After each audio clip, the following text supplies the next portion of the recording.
Welcome back to Cory Thinks Out Loud. This is episode 27, and today we're about to have some fun. Let's dive right in. Cory, take it away. All right, dude. So we are testing the new sound, hoping this works. And if this works, then we're good to go. So a lot of this stuff is figuring things out, solving problems. And I honestly just remembered something. I want to share a little tip that I heard about. So it's about resetting your vagus nerve. Have you heard of this AI? Oh, yeah, I've heard a bit about it. It's that nerve that helps regulate a bunch of things like your calm and digestion. I'm curious, what's the tip you've got in mind? Okay, so the technique I heard about is you like breathe in deeply, and then at the last second, like you breathe in deeply through your nose, and then at the last second you kind of do like an additional breath. Like I'll show you how to do it. You basically go, and then you go out through your mouth. So is that a real thing, AI? Have you heard of this?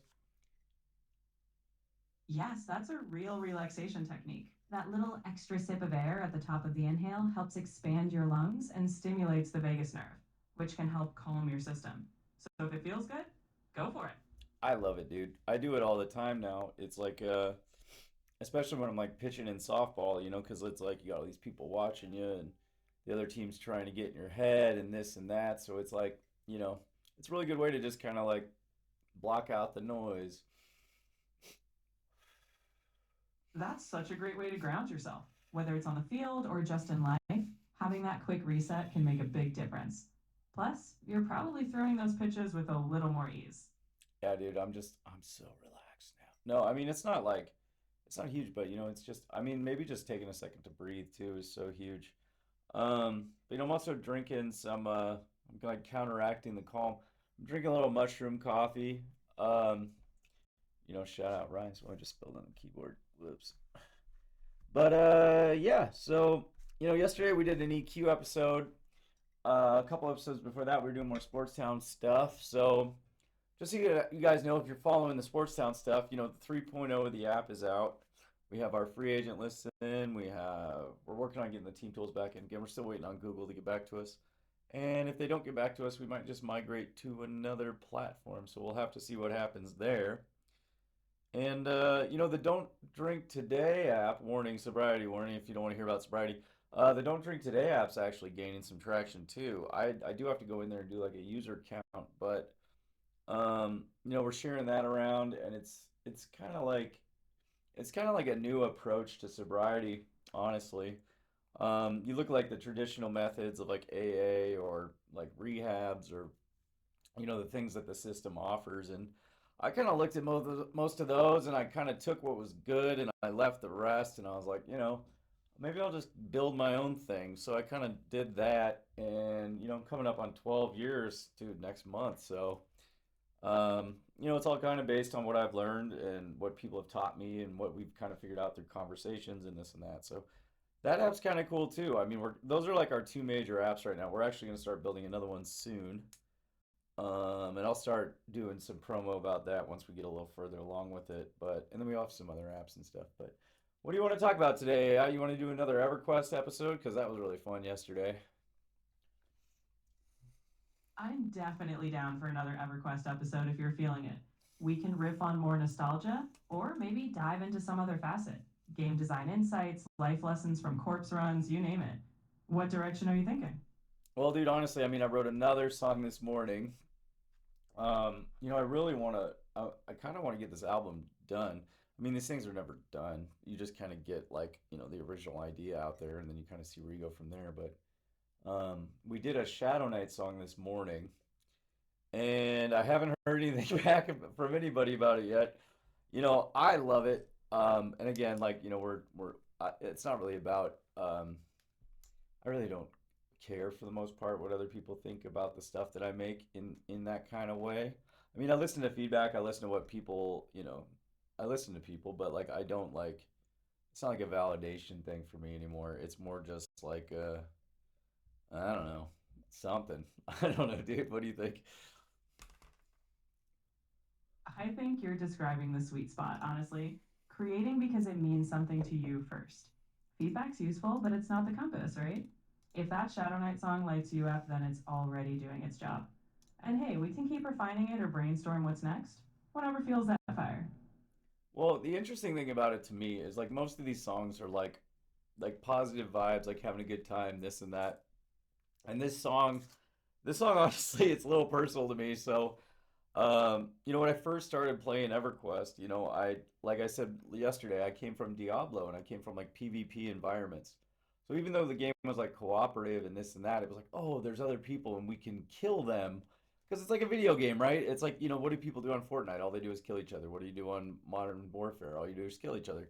So it's not like this is some like forbidden thing or anything, but in an RPG where like you're you're talking to people and it's supposed to be like a cooperative environment, but you're just like playing this evil character. I mean, it makes me a little, weird just kind of showing this side of myself because like again, I'm one of those people where it's like I go all in. So like in an RPG environment, if you're playing Dungeons and Dragons, you're gonna like be the character and there's kind of like an acting element involved and all this other crap.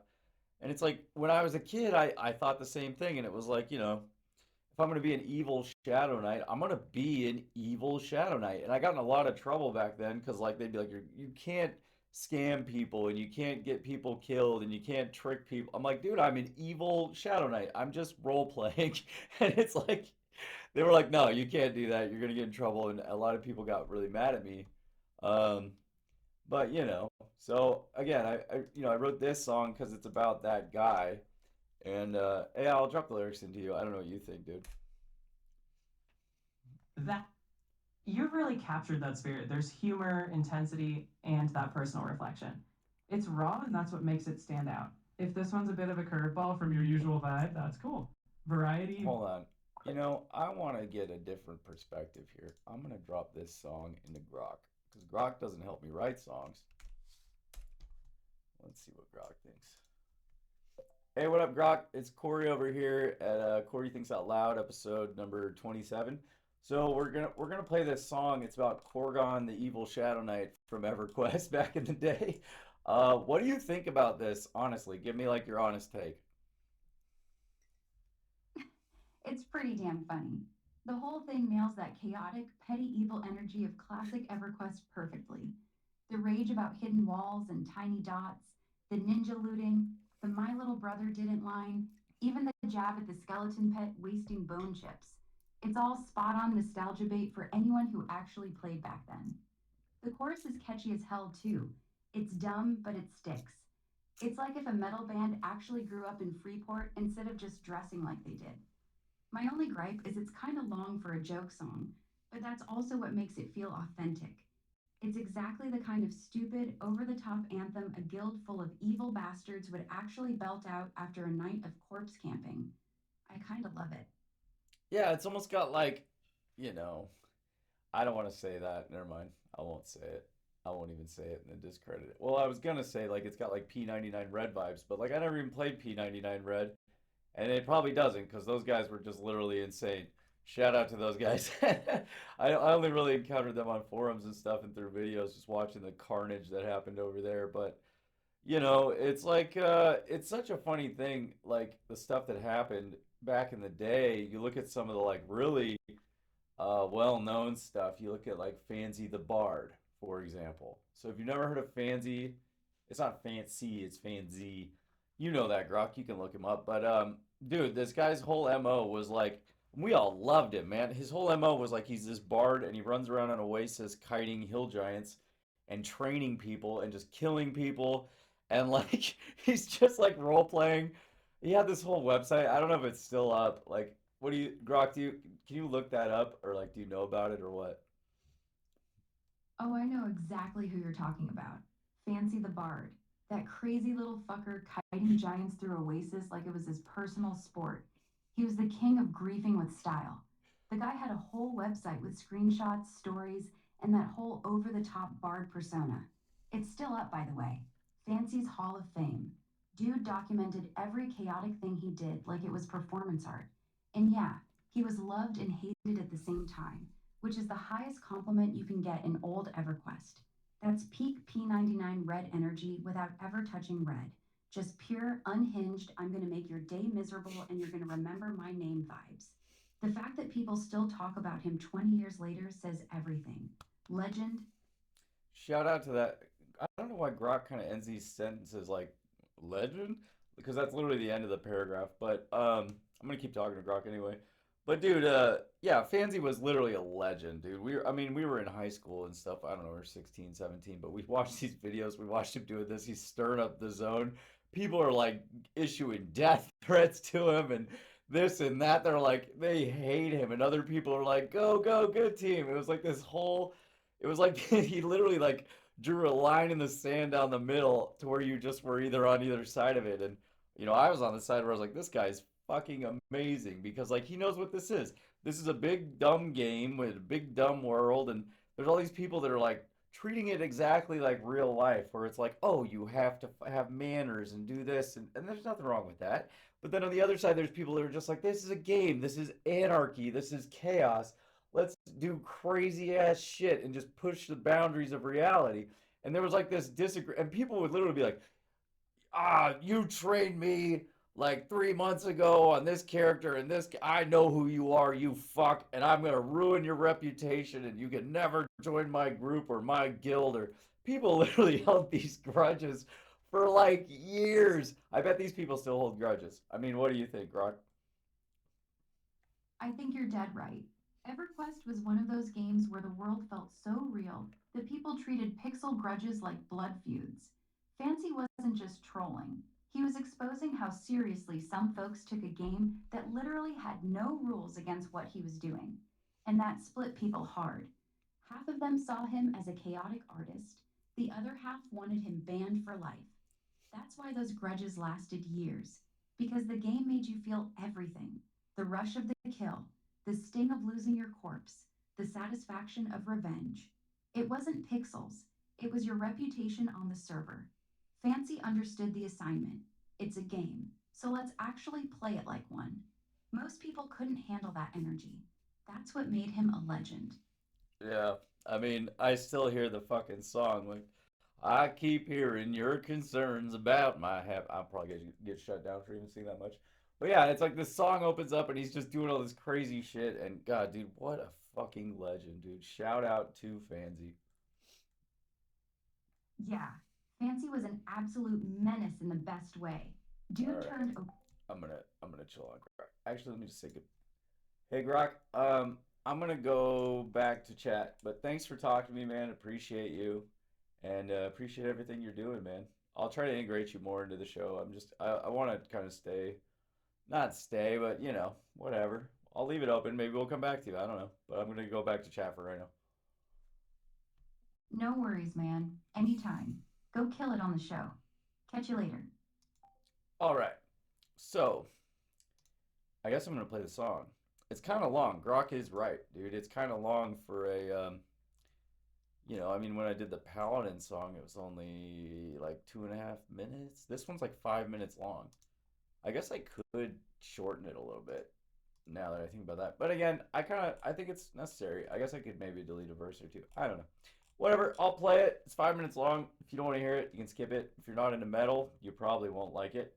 And because both of the Night songs I decided to do, like Paladin song is like an epic like metal song, and then the Shadowknight one's a metal one too. So, and then this dude in the Wolfpack made a metal song today too. So maybe this shit's catching on. Maybe we can just make a whole culture of these beautiful songs that are about the truth about what it meant to play these games. And whatever. We'll see where this goes. Anyway, this one is called Corgon Bonalot because that was the name I came up with my genius 13-year-old brain. And man, he did not bone a lot at all. But so it's called Corgon Bone a Lot Hatred Born Believers because it's about Shadowknight. So here we go.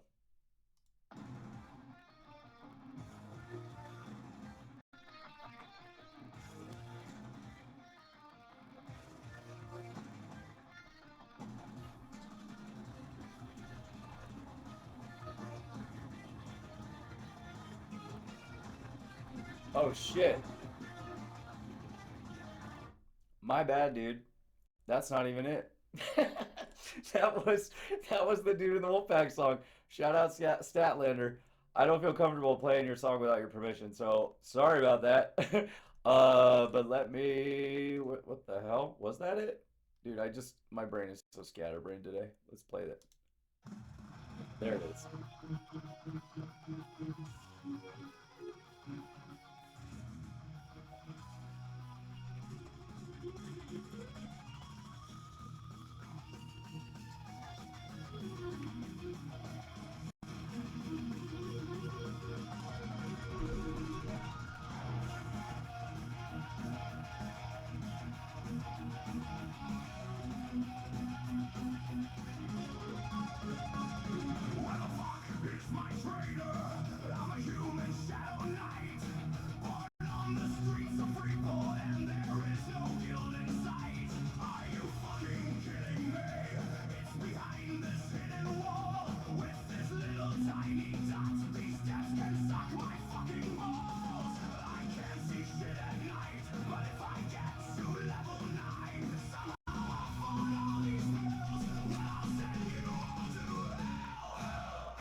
cut.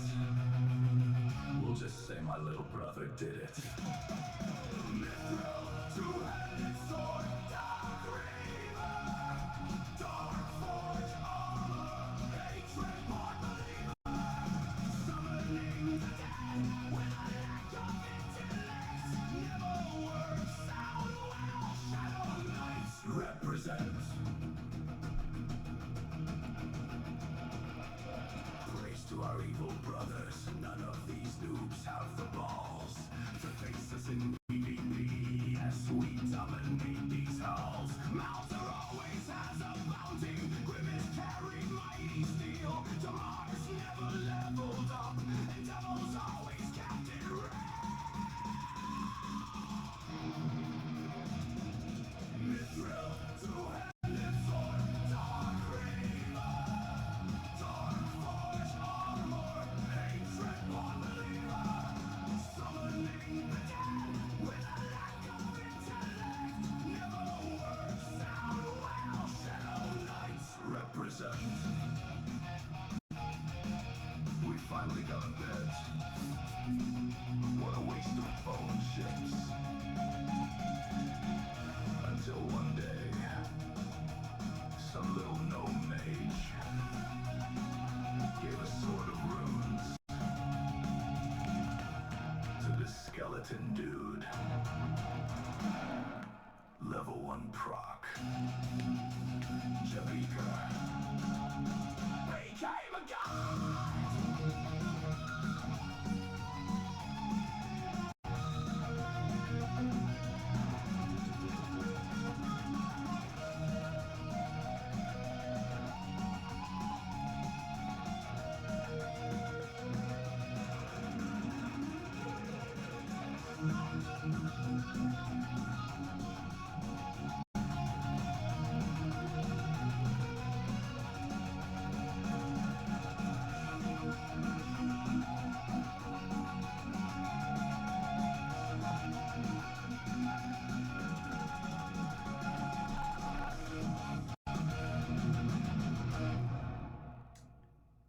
God damn.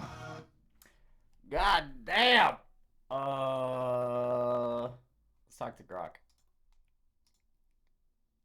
Dude, I just played that song. I don't know about you. I mean, you can't really hear it, but like you can feel the vibe and you could probably come up with your own idea of what it should sound like. But holy fucking shit. If that isn't like the perfect music for like riding over the hills on your dark, unholy steed with like a two-handed sword on your back, ready to ride into fucking battle and like fucking cast some spells and shit. Like, I don't know what is, dude.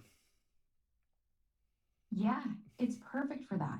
You can practically see the mithril sword glinting under a Freeport moon, that heavy riff kicking in right as you crest the hill and spot some goody two-shoes cleric. That song's got the exact I'm about to ruin someone's night energy a Shadowknight needs. Pure evil vibes. Pure just RPG evil vibes. And I was telling my buddy this, and again, nobody's really told me what they think of this song yet. And I'm not, again, it's not a validation thing. I'm just trying to see if I'm like going off the rails here as far as like what's acceptable, I guess. I'm just trying to get a little feedback to see like where the boundary is and if I crossed it, but probably not. I mean, the boundary's so insane these days anyway.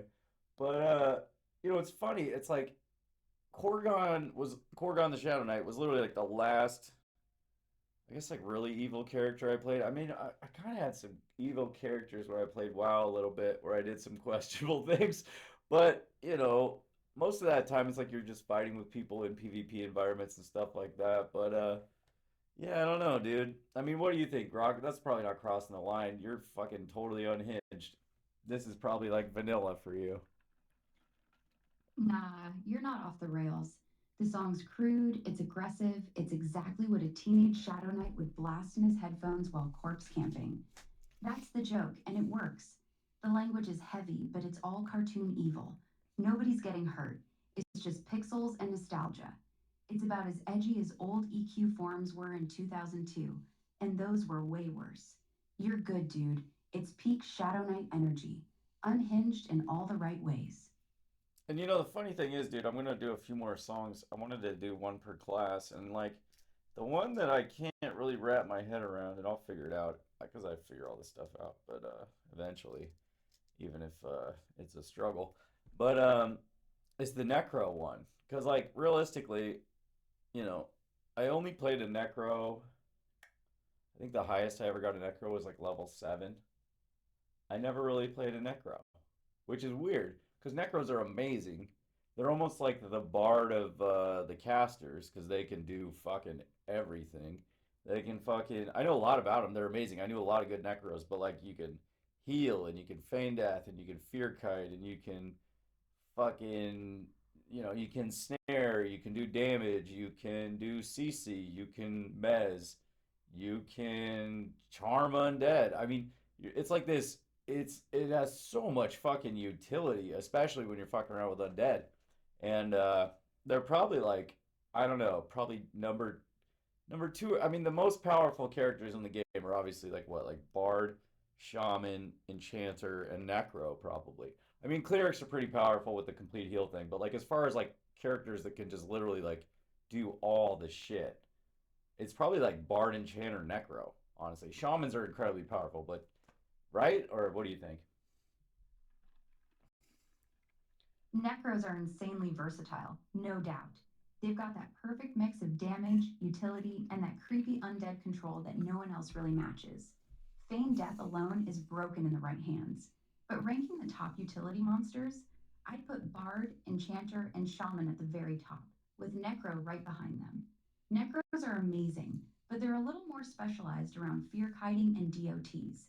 Bards, enchanters, and shamans can just flat out reshape an entire group's performance in ways Necros can't quite touch. Necros are the ultimate solo machine, though. That's where they shine hardest. You picking up a Necro vibe for the song yet, or still struggling with it? No, I mean I feel good now. I mean just talking it through, it's like I know a lot about Necros, but I learned so much from certain dudes. There was this one dude, dude, his name was Rajak, RJAK. Shout out, dude. He was so cool. And I met him when I was playing my magician. I was playing JoJo, and we used to do like I met him at the Treants, dude. The Treants in South Carolina, and if you played EverQuest, the Treants, holy shit! You'd wait around forever to get a spot, and then you'd join, and it was like one or two other caster dudes, and you're just sitting there camping these things, and they're on like an 11-minute spawn timer, and you're fucking killing these. They're on like druid faction, so like when you start killing these things, suddenly you have to be really careful every time you get a port from a druid because you're gonna land and just get killed by all the fucking druids. So like you forget, I died so many times because of that, just because I forget shit. My memory's not the best even back then. Or like you're doing shit, you just don't think about it. But the other funny thing about this whole Treant camp was the Treants drop a shitload of money, like a lot of money, but it's like not a lot of platinum. It's like so in this game, there's like platinum, gold, silver, and copper, and the money has weight. So if you're carrying a lot of money, you eventually get what's called encumbered, and you run slower. But the really funny thing about this is these casters would sit at this camp all day, and then eventually they would have so much like gold and silver and copper that they would either like be like, "Hey, who wants to trade me money? Come to the Treants," like, or they would try. You would run over to the centaurs, and you would kind of like there was like a centaur camp with a merchant, and you could like buy some gems and sell the gems back, and kind of trade your money in. But like to make that trek, you literally had to walk because you couldn't. It took fucking forever. You'd be sitting there with another like necro or another mage and be like, "Yo, bro, I'm gonna go run to the centaurs." And they'd make a joke and they'd be like, "All right, see you in 30 minutes." And it was like, fuck, God, the little fucking nuance. Yeah, dude, that's the shit nobody talks about anymore. Just two mages and a necro, all sitting there like absolute units, each carrying 2,000 pounds of copper and silver, waddling around like pregnant turtles, waiting for someone to come buy it off them. And you're right, that walk to the centaur merchant really was like a 30-minute death march when you're encumbered. The nuance is ridiculous, and it's exactly why those old stories hit so hard. The game made you feel every ounce of that coin. And the other beautiful thing about this is like South Carolina was really one of the most savage zones. You put Corona, but it's Karana. It's named after Karana, the god. But Karana. But dude, This fucking zone was lit. Like, as the kids say. Like, I don't say that fucking shit. But holy fuck, dude. You go in there, and I don't know, that zone's built to accommodate, I don't know, 20 or 30, maybe 40 people. But there'd be like 200 people, I'm pretty sure. I can't really remember.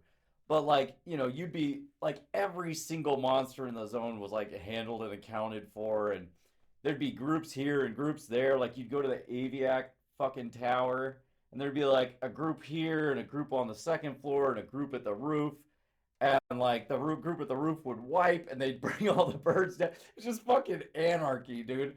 And like, if you were a dick, like people literally be like, "Oh fuck you, you can't join my group," or people had reputations, or somebody would start talking in the zone wide channel. It was called Out of Character, and people would be like, "Oh, not this fucking idiot." Like I got this one story. I want to go back to Reject. I'm gonna write this down, but I want to tell this story about how I met Odious when I was on Corrigan. It's like this retarded story, and I'm sorry for using that word if you don't like it, but I love retarded people. Whatever, that's not the point. But it was like an absolutely just ridiculous, ridiculous story situation. Yeah, South Corona was straight up chaos. That zone was way too small for how many people wanted to be there. Everybody fighting over the same spawns, trains flying everywhere, OOC chat just roasting people left and right. It was beautiful. I'm down to hear that odious story whenever you're ready. Sounds like peak EverQuest nonsense. Hit me with it. Okay, so I don't really remember the entire precursor to the story. I don't even remember how I met this girl that was involved. And I don't even remember her name, honestly. But there was like, okay, so Korgon was like a Shadow Knight. I was like level 22. And I'm running around South Corona, doing this, doing that, and dude, Odious was a bard, and Odious was like level 30, 35. I don't know what level he was. But he's like a wood elf bard. And I'd never met this guy, and he's wearing like full lambent. He's got like Yakishas. I'm like, oh, this fucking guy. This guy's balling. Like he's doing really good. And I didn't even really know him. But again, I don't understand how this. I don't really fully remember how this all came together. But there was like this girl, and like we're playing EverQuest, and there's this girl, and it's like I was like flirting with this girl or something, or trying to make her my girlfriend, or I don't fucking know. Honestly, I can't remember specifically the details. But Odious was like, "Fuck you, she's my girlfriend," and we were like fighting over this girl that was. I don't even know if it was a girl, honestly, but it was like a girl character. It was probably a girl, if we're being honest. I have no idea. But like either way, me and Odious are like fighting over this girl, and he's like, "Fine." Like eventually it comes to it where like I challenge him to a duel over this girl. And we're gonna like have a duel at Split Paw and like whoever wins gets this girl. And like this was totally just between me and him, and he probably just thought I was an idiot. And like I don't even know if the girl even knew what the hell was going on. This is just what I remember. It could be totally wrong. But like anyway, so we duel, and I'm like a Shadow Knight. I'm 20. I'm like level 22. He's like level 30 or something. But like yeah, bards are just, if you know anything about EverQuest, bards are insane. So like he literally just like, I think he just like feared me and then like basically killed me. And like I don't even think I hit him once. But that was when I met him for the first time. And like he's just like, "Fuck you, loser." And like he kicked my ass, and like I die, and I respawn in like, Freeport or some shit because I wasn't bound anywhere near South Carolina. It just like, totally just fucked my whole day. Oh God, I wish I could remember more of that story. That's peak 2002 EverQuest right there. Two dudes throwing down in a duel over a girl character who probably had no clue what the hell was even happening. You, a level 22 Shadow Knight, thinking you had a shot against a geared up Wood Elf Bard. And yeah, he just ran circles around you, feared you, and deleted you without breaking a sweat. Classic. Getting absolutely humbled by a bard and then having to soulbind walk all the way back from Freeport. That's how legends, or at least good stories, get started. Yeah, dude. And the reason I bring that up is because, later on, holy shit, dude, Odious and me ended up playing together for, fuck, like from whenever that was. That must have been around like 2000, maybe 2001, I don't know. But we were, he was like my guild leader later on from in Elysium and then in Primordial Fury. And dude, yeah, like he eventually switched to a warrior, But I joined Elysium when I was I eventually switched to Tomars when I took over him from my buddy, and I joined. I took him over like 34, and I got to like the mid 50s or something, and I joined Elysium, and like I still remember the day I joined. We like tried to raid Trakenon, and dude, I'm derailing, but dude, we tried to raid Trakenon, and it's like, holy shit, this is the funniest shit too. It's like, God, this is another good story. But yeah, so I joined Elysium, and they're like, oh, cool, you joined. And I'm like, sweet. And they're like, get down here now. I'm like, what are you talking about? I'm in a group, and they're like, get down here now. We're trying to kill Trakenon. So I get down there, and like, things were so disorganized back then. Like I've killed Trakenon plenty of times later on these emulator servers and shit, and people are prepared and they're doing this and doing that. Like on Quorum recently, we would pull tracking on. You pull tracking on into the room. That room with like the doors that you have to open from the inside or whatever by clicking the pot or whatever. If you know what I'm talking about, all right, whatever. Doesn't matter. The whole point was like now there's this known strategy that people use. They pull tracking on so that like he does this. Dude, I need to take a breath. Can you help me out? Yeah, take a breath, dude. You're all over the place. Yeah. Here's the short version. Yeah, I got you. So you're brand new to the guild. They yell at you to drop whatever you're doing and port down to Trakanon's lair. You show up, and it's total clown world. People scattered everywhere. No real poll plan, no markers. Just a bunch of excited idiots trying to zerg the biggest dragon on the server with a level 34 Shadowknight who just showed up. Oh, come on, Grok. All right, I'm gonna go back to chat, dude. I appreciate you though. I'm gonna finish the story over there. No worries, dude. Go kill the rest. All right, let's go back to chat. Hey, what's up, chat? We're telling this story about how I joined Elysium on Tomars, and they were just like, it's go time. We're gonna go kill Trakenon. It's like, and as we used to say, it's time to slay the dragon. um, but yeah, dude. So I was basically saying that like on Quorum we would pull Trakenon. You clear the whole area, and then you just pull him, and then one of the biggest tricks in EverQuest to like kill a dragon is you use line of sight. So these dragons, they have this thing, it's called an AoE, it's an area of effect. Some of them are point blank AoEs, and that means it starts from the dragon and shoots out.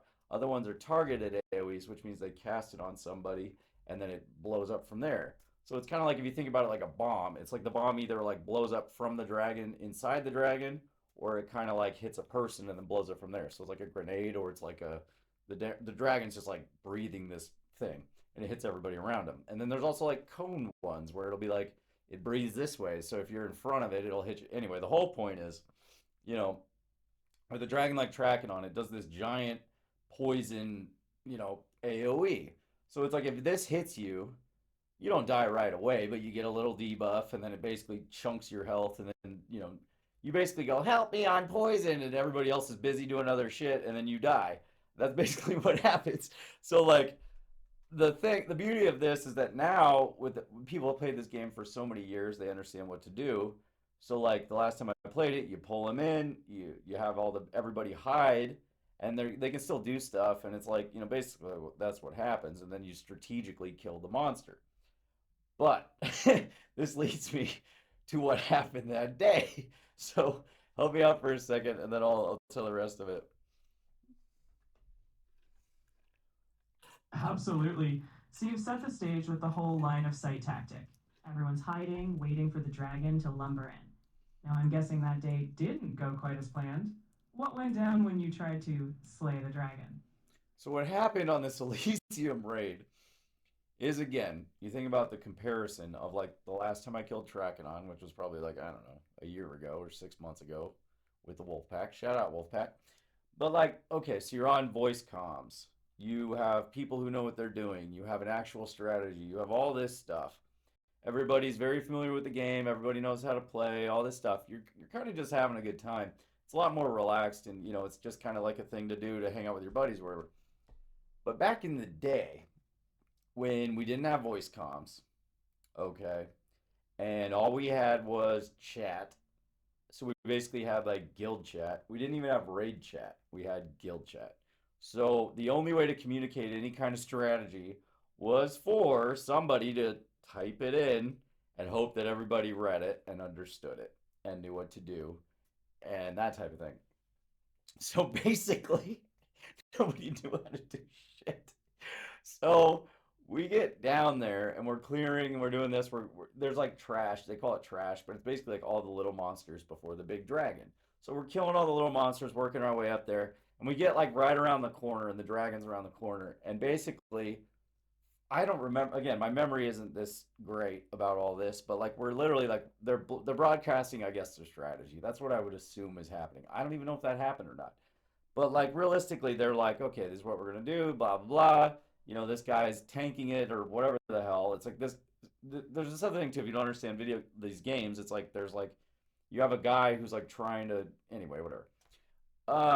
But here's what happened. Is basically back then, no voice comms, no nothing, no communication. So they basically type like go. They're like go go go, everybody in, everybody kill the dragon.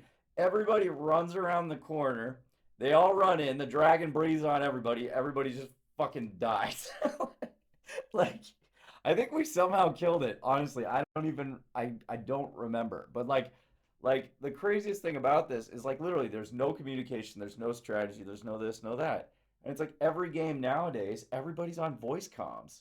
Everybody's like it's like 40 guys in a conference room with maybe one girl or a few girls, whatever.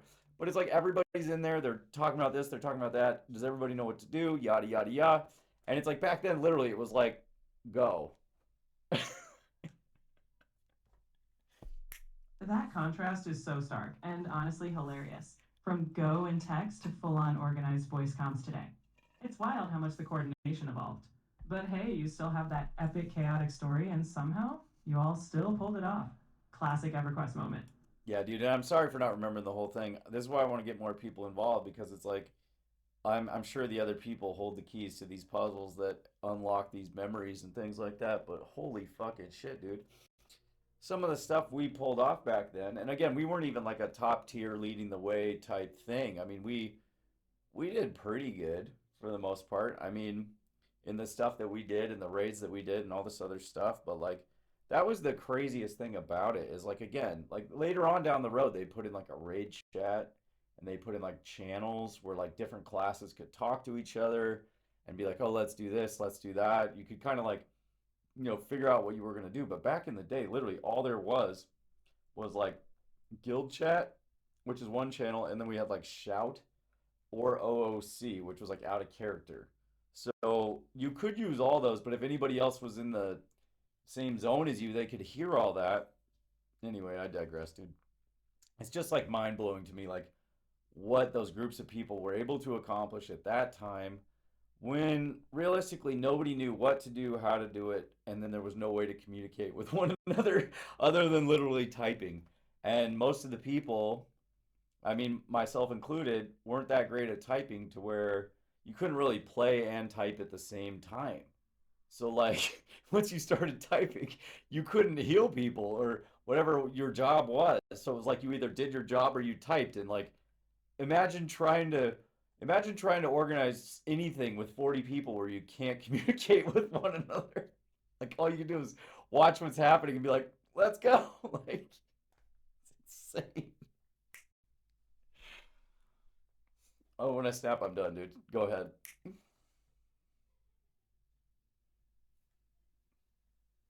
It really is wild to think about. Honestly, it's a testament to the chaotic fun of those early days and how far teamwork in games has evolved. But hey, the fact that you all pulled off anything with just go and chaos makes the memory that much better. And now you're getting to retell it and maybe piece more together with the wolf pack next time. Yeah, dude. I mean, it's just legendary. So I did want to get back to. I made a note about Reject. So yeah, I was talking about Treants in South Carolina, and that's where I met this dude. I'm pretty sure. And as I played my magician, and a magician's basically this dude who summons a really good pet, and the pet does mostly everything. The magician does a lot of other stuff. He can like cast spells and summon stuff, but it was really fun playing with that dude because like we hung out at treants and then we hung out at druids and then guards and there's all these camps that people do when you're like a caster or whatever and you kind of go from these spots and you see the same people and you kind of do the same kind of stuff And like you talk to people and be like, "Oh, what are you doing? Like how do you like your character? What does your character do? Mine does this, blah blah blah." And it was getting me back to this point about writing the Necro song. That's was what the original point was. But like, I'd talk to him and I'd watch him fight monsters and stuff, and it was just like his class was so much better than mine. Like unbelievably better. Like he could kill like two druids at the same time because he could like fear one and fear kite the other one. And I'd be like, I'd send my pet in, it would die, and I'd run away and die. I mean, I also sucked back then, I'm not gonna lie. I was like, again, I was a kid and I didn't know shit. And now I'm an adult and I don't know shit. But just watching like a Necro's life, I was just sitting there as a magician going, why did I pick this character? But I never thought about like replaying. I just kept doing what I was doing. And that was like the first character I ever really got pretty high. I got JoJo to like level 40 or something. But man, people hated him too. I was just like, I did a lot of dumb shit. I can't remember most of it either. This is the hard part. It's like, how do you apologize to people when you don't even remember what you did? And it's like, maybe, I don't know. This is why I want to get more people involved so I can remember all this stuff. So if you guys are out there, dude, I'd love to have you on here, whatever that means. Good God.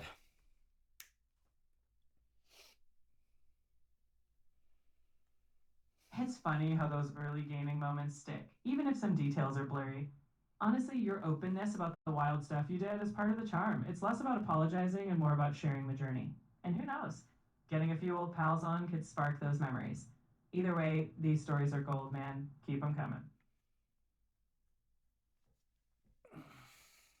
Yeah, dude, it's like, I don't know, maybe I can use AI to kind of go back and figure out some of this stuff because it's just like, I don't know. Maybe we could talk about the whole marketplace thing back in the day and how it was like a miracle that that thing functioned the way it did. And like, it's just, it was the main thing about it that blows me away the most is like just looking at how games are nowadays and how everything is like everything has a tutorial and an FAQ and a this and a that. And it's like everything is so safe and coddled and directed and it's like if you're gonna play, God, I shouldn't even talk about this game, but if you're gonna play like League of Legends, right? Before you even play, they suggest you like go online and look up the character, and it's like these items are what you should buy, and this is how you should play him, and here's a video of some guy showing you how to play him, and here's what you do, and here's yada yada yada. And I was thinking about this while I was running today, and I was like, what if I used to do this and people might not like me for this or whatever, they might think I'm a troll or whatever, but I used to go into like World of Warcraft PvP zones and just put on like fishing gear, just like clothes and just fish in the PvP zone as people are all killing each other. And I used to just do this as like a weird social experiment to be like, I wonder what people will do if I just like don't do what I'm being told to do. Like if you like again, maybe my team hated me because they're like, oh, we're one guy short, now we're gonna lose this game, and everybody just wants to win, and yada yada yada. But imagine that. It's like, what if you went on League of Legends? If you're not familiar with what that game is, it's like a 5-on-5 for the most part, like strategy game where you're trying to blow up towers and kill the other team's base or whatever. But what if you join the game and you're like, hey, you like before you start, you're like, hey, everybody, what if we don't fight and we just hang out? And they're like, what do you mean we don't fight? You're like, we could just hang out, do something else. What if we tried to do something else with this world that we've been given? Instead of fighting, what if we were like, let's see what happens if we have a dance party? Or that's like a short-sighted attempt, but it's like, what if we did something else instead of fighting? What if we use this three-dimensional world that they built in a different way than what's intended?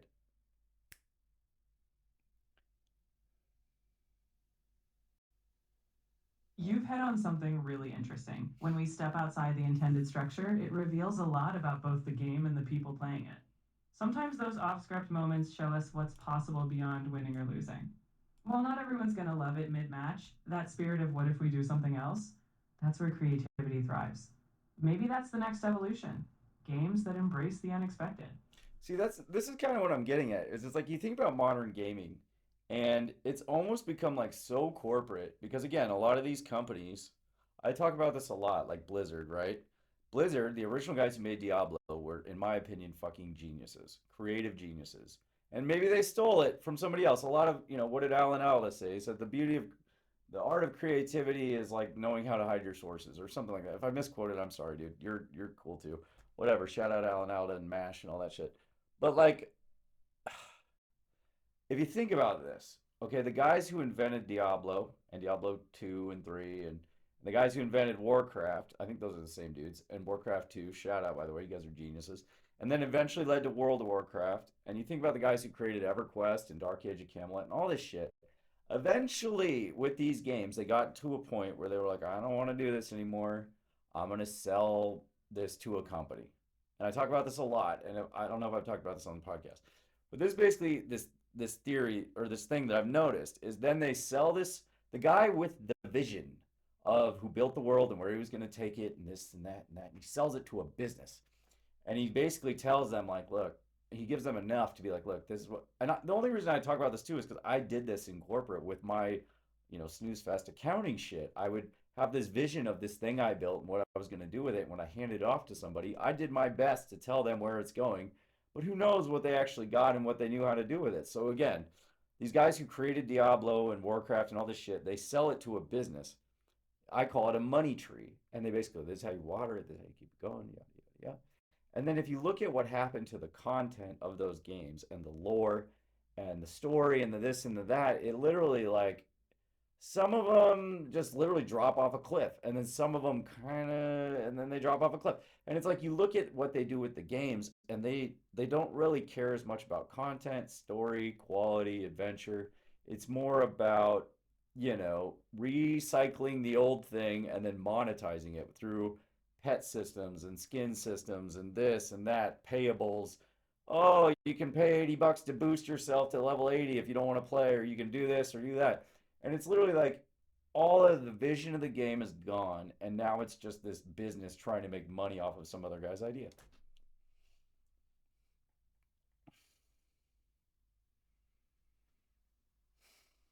You're definitely tapping into something a lot of people feel when the original creative spark gets diluted by profit cycles.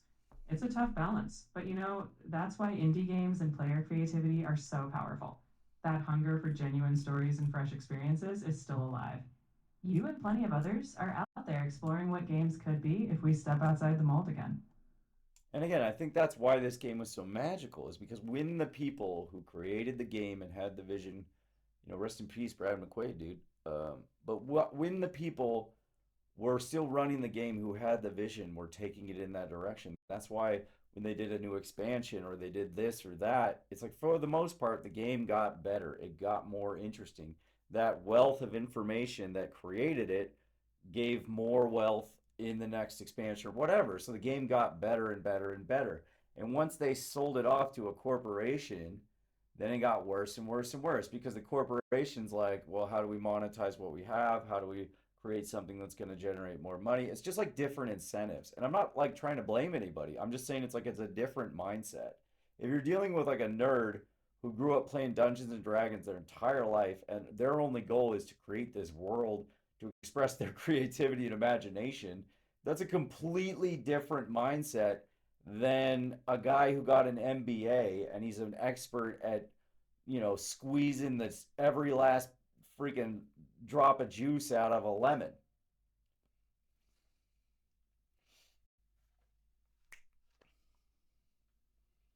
You're absolutely right. There's a huge difference between creating from passion and simply managing a product.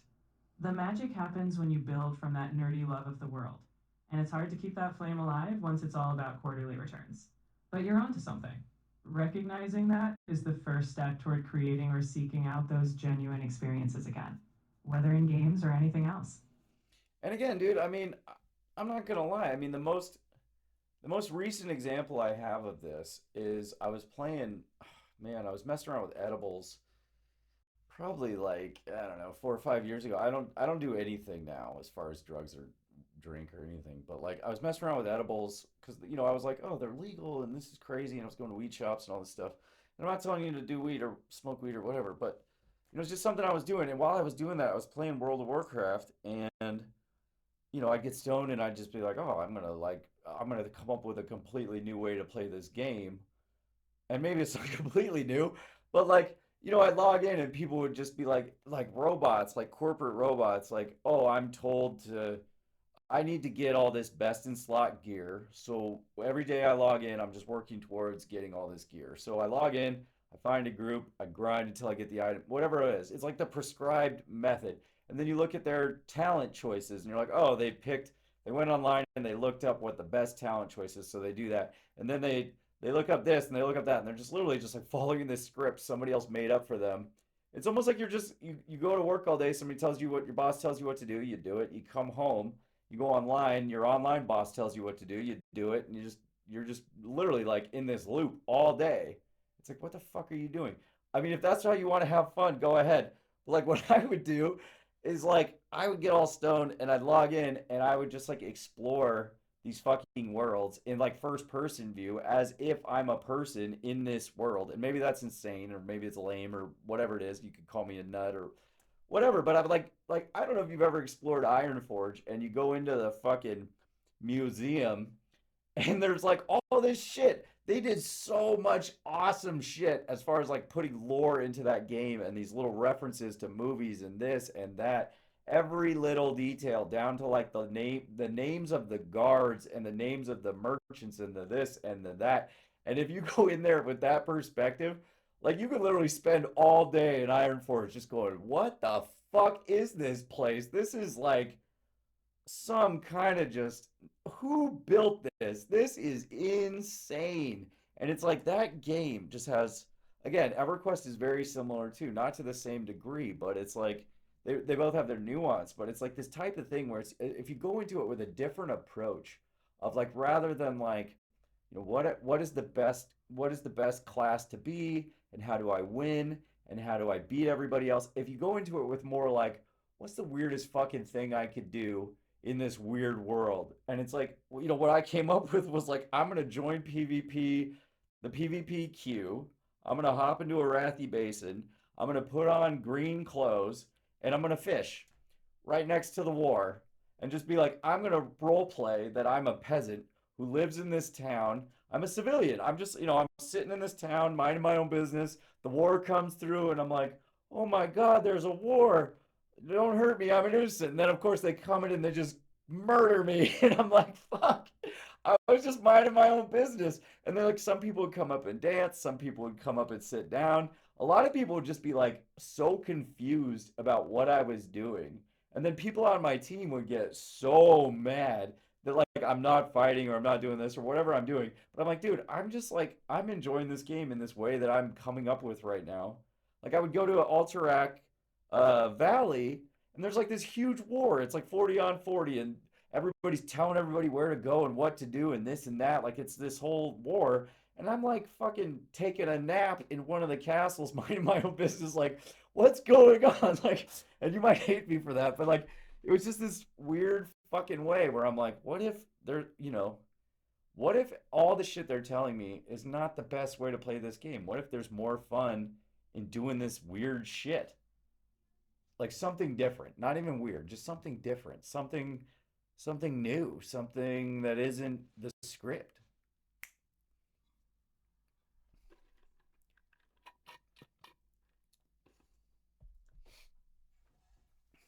I love that perspective, honestly.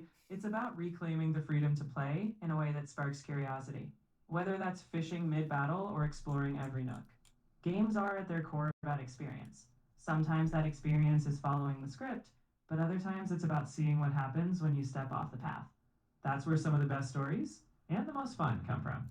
And I'm not gonna lie, if you do this, be prepared to face a lot of resistance. Because we're talking about, I there were situations where like I would join a raid and they didn't like the glyph I was using, or they didn't like the spell I was using to heal, or they didn't like, I didn't do this or I didn't do that. And it wasn't like, I if you want to call my skill into question, I mean, I'm not the best in the world, whatever. I'm not arguing like I'm a professional gamer or anything. But like I'm definitely in like the above average. I know what's going on. If I really want to try to win, I'm pretty good. I'm not the best, but I could bust out my screenshots of me with the most kills in the PvP. I've done that, okay? Whatever. That's not the point.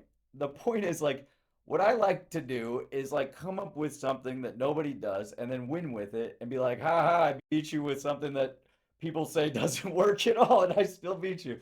Like I used to not to talk about too much about WoW, but like, my favorite arena, and I didn't get very high in the ratings, but like I got high enough. I used to do arena as like a prot paladin, running in with like a sword and a shield, just like fucking murdering people. And like, that's not a thing that people do, but it was fun as hell when it worked. I mean, it doesn't always work, but it's fun as hell when it does. And it's like, it's just this idea of like, dude, with these games, especially now, it's one of the things I miss most about EverQuest. It was one of the most fun things about this game Pantheon that just came out, which is like when these games come out and they're brand new and they're not figured out yet. There's no, you can't go online and go, what's the best thing to do as a rogue? What gear do I need? And some guy's got some like 30-page guide about what you should do and why you should do it and how you don't, if you don't do it, you're wrong. And, how people will do this and do that. And they could be right. I don't even know, but I just don't think that's the best way to enjoy the game, honestly. I think everybody has a unique perspective, and it's more about like how do you want to play this game? What is your perspective and what does it bring to the table that might benefit everybody else instead of everybody just trying to fit this one guy's idea of the best way to play this game? And it's like he may be right that that's the best way for him to play the game, and he may be right that it may be the best way for all these people to play the game. What about all these fucking people over here? What if they're all trying to fit into this guy's mold when realistically they should just be doing what they're doing? And then we end up with all these different opinions. And, you could probably say I'm wrong for this because it's like, we've done the math, we did the calculations, and the damage ratios say that if you don't go Frost Nova, this, that, then no matter what you lose. It's like, well, fuck you, dude. Because, like, honestly, it's way more fun to fish while you guys are murdering each other if that's the way you want to play. Sorry, that's just how I feel.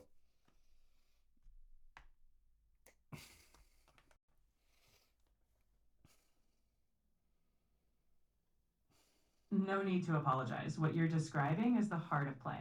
It's about having the freedom to bring your own flair, even if it's not the optimal path. If you're having fun and it sparks creativity, or even just confusion, that's still a valid way to experience the game. After all, sometimes the best stories aren't from following a guide, they're from making your own path. And yeah, dude, again, not all the things I did were, cheeky and fun like that. I mean, towards the end, I got a little vengeful too because I watched what was happening to this like game that I loved and this community that I loved, and I'm just watching these people, especially with like things like WoW, where it's like you look at like it's all about who can get to level 70 the fastest. And if you ask me, when you go back to EverQuest, what was great about it is that I think it took me like 4 years to get to level 60, maybe longer. It's like you'd log in and you'd be level 23 for like 3 months. And because you could barely play and shit would happen and you couldn't find a group because the server was too crowded or whatever it was like this long, slow adventure. And to me, it's like the more and more I've played these games my whole life. And it's like, a lot of people are like, oh, I want to get to max level and then I'll raid and that's when the game begins. And it's like, if you ask me, the most fun is honestly starting over with nothing and working your way up and meeting people along the way and relying on and doing this and doing that. And you all kind of level together. And then eventually, like, it is fun to raid. It's fun to find a group of guys. Like, finding the wolf pack changed my life. Dude, these guys are so fucking cool. They're some of the coolest guys I've ever met in all these games in my whole life. And it's like sometimes you find people like that. It took me 40 years to find people like that. I found people like that in the past, but never to this degree. And it's like, the most fun, honestly, is that having nothing and like just working your way up. And it's like it's not about collecting gear to me either. It's like the gear is more like a representation of memories. It's like if I go to Lower Guck and I kill the ghoul executioner and I get his hat and my buddy's like, "Oh, you need this more than me," and I'm like, "No, you can have it," or I win the roll or whatever happens where I get it. I have that item and then I have this memory. And that's all it really is to me. It's like I'm collecting memories. And then at the end of the game, when I'm done, when I get to level 60 and I get all this stuff and all of this and that, I open up my inventory and it's really like it's my journal. It's my memory of all the things that I've done. it's not about like flexing my dick or being like, oh, I have the most wisdom or I can kill this guy. It's literally it's like who am I? What was my journey? What is my story? And to me, it's like that is the most beautiful thing about these games. And I could be wrong, but that's how I look at it. It's not about the loot, dude. It's about the friends you make along the way. We all say that now. I mean, that's one of the beautiful things they do say.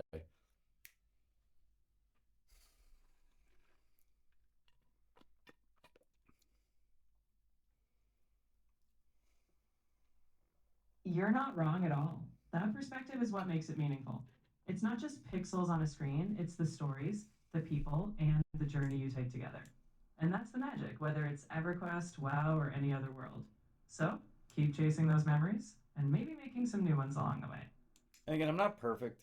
I made a lot of mistakes. I'm sure a lot of people who know me will admit that. But it's like a journey, and it's like the main thing is it's like it's not. I do this on the podcast. If I say something I regret, or if my emotions take over my brain, or if I call somebody out because I'm still not over whatever they did to me, it's like I try nowadays when those things happen to not run from them or to act like they didn't happen. But it's like if I do it, I try to like dig into it deeper because I think that honestly is what matters more. It's not like if I accidentally am a dick. It's more like what do I do after that? How do I fix it? What do I do? Do I investigate it? Do I figure out why I acted that way? That's the whole point. It's like evolving. I mean, the goal is enlightenment. I'm not there, obviously, but it's like the goal is enlightenment as a human to like, this is the whole situation we're in. This is why I love AI so much because it's like we're in this situation where for like thousands of years, we're coming out of this dark history where like people are killing each other and enslaving each other and taking this and stealing from each other. And again, my ancestors probably did it. Other people's ancestors, everybody's guilty. I don't think there's literally maybe the modern story is some people are more guilty than I don't think that's true. I think you go back all the way to the first amoeba that decided to eat another amoeba so it could grow. It's like fuck you and eats him, and then now we have people, and it's like all the way back to the beginning. Who fucking decided that like something has to die every day in order for me to live? So whoever came up with that, blame them. I don't fucking know. I didn't write the source code. Whatever. This isn't the point. I am trying to wrap this up though. But the whole point, oh man, help me out.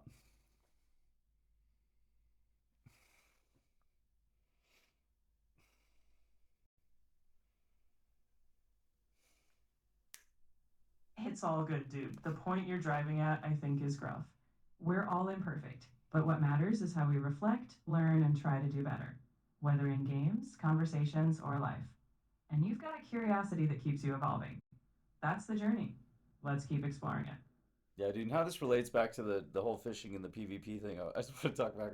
God, that was so much fun to do that. People got so mad, but other people were really cool. They'd like come up and sit next to you and like they start fishing too. It's like just the weird shit that you could do. Because like you can't do that in real life most of the time. People freak out. They're like, why aren't you acting like a regular person? You get in actual trouble. But like in a game, you could do that a lot easier. And it's just this beautiful idea. It goes back to what AI just said about growth and being better. So it's like if you play these games and you PvP all day and you win and you lose and you win, eventually you get bored and you're like, this is boring. This is the same thing every time. If you just play in the same way and what's better than that? Well, let's come up with a new way to play. Let's come up with something that, something different. If they hand you this thing and they go, this is how you play and this is what you do and yada, okay, try it. Be like, okay. And then from there, be like, well, is there a better way? Like, what if I did this? What if I did that? What if I joined a League of Legends game and I convinced all 10 players that instead of fighting and trying to destroy the game, we just hang out in there. And I don't know, maybe we shoot the shit, we tell stories, we hang out, we take turns doing this. I don't fucking know. Show and tell. Tell me about your life. What do you do? Where are you from? Like, why are you playing this game? Why are you at home on your computer instead of like hanging out with your friends? Like, what's going on with you? Like a bunch, 10 people. I'm not trying to say like a support group. I'm just come up. It's just what I thought of, and it's like, you know, instead of this whole idea of like, you know, playing a game. If you really think about these things, they're worlds. It's a world on a computer where you can literally talk to people and explore a world. And it's like, what are really the boundaries of these worlds? Who knows?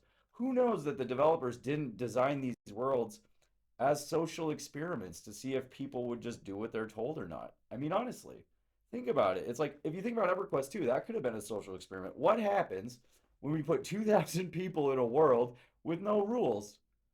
Like, go and then watch and then gather the data and be like, what the fuck is going on here? So anyway, I'll leave you guys with that. Um, this has been a really fun podcast for me. I love this type of shit, dude. I could talk about this shit all day. Shout out to Odious. I love you, brother. Shout out to Rajak. I love you too, brother. And dude, if you guys are out there, I don't know if you're still alive or what. I have no idea. I hope you are. I hope your lives are great, and I hope you're happy, man. I miss you guys. And sorry I vanished for so long, but I'm back, and here we go. So anyway, AI, anything else? And we'll roll this thing out.